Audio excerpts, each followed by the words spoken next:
يا سلام بقى على الطعامة والحلاوة والريحة اللي كانت قالبة الدنيا كلّها، حاجة كده قمر، قمر، قمر. جرّبوها وإن شاء الله هتعجبكم، سهلة جدًا، جدًا. هتعملي بقى الفلافل في البيت بطريقة سهلة وبسيطة أوي، أوي.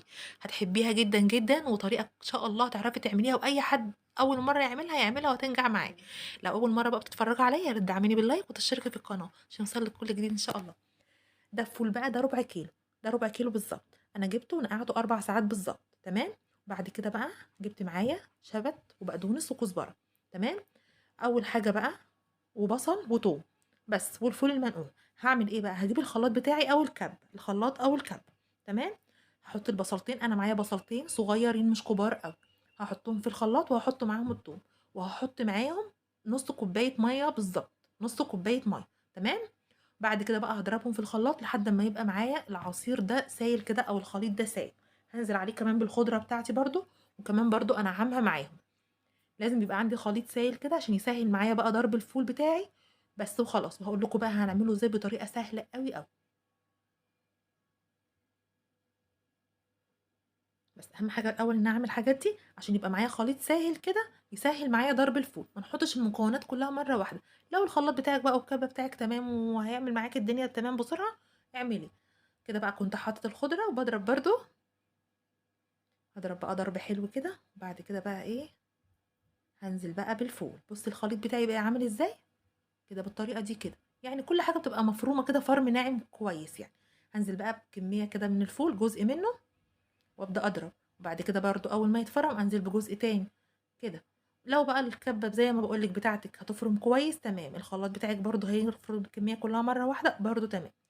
هتفرميها بقى بالطريقة دي وهتطلع معاكِ ناعمة وتحفة وقمر كده. شايفة الجمال؟ شايفة حاجة كده ما شاء الله حلوة أوي.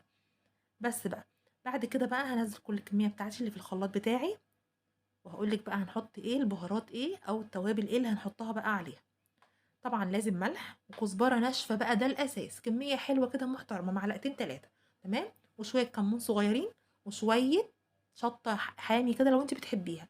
مش حاباها خلاص ما فيش مشكلة. بس ونقلب بقى الحاجات دي كويس أوي، أوي كده زي ما أنتِ شايفة. هانقل جزء بقى كده عشان هاحط عليه بقى إيه، بيكنج باودر أو حاجة كمان ممكن نحطها اللي هو البيكربونات الصوديوم، كربوناته يعني. ممكن نحط شوية بيكربونات الصوديوم، لو حطيت هاحط أقل من ربع معلقة، يعني حاجة صغيرة أوي، أوي، أوي، ذرة كده، حاجة لا تُذكر، تمام. عشان ما يخليهاش تبقى وحشة معايا كده وهشة كتير وتفك مني في الزيت.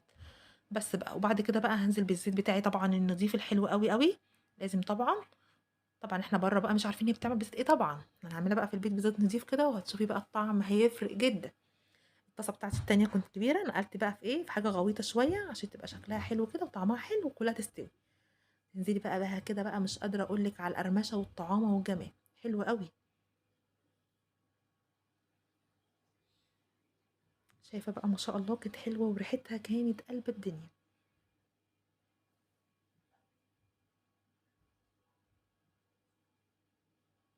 ممكن بقى كمان لو عندِك سمسم عايزة أو بتحبي السمسم ممكن تحطي فيها برضه قبل ما تسويها، وهتطلع معاكِ بقى بالشكل القمر والجمال والحلاوة دي. شايفين الجمال؟ شايفة؟ حاجة كده ما شاء الله.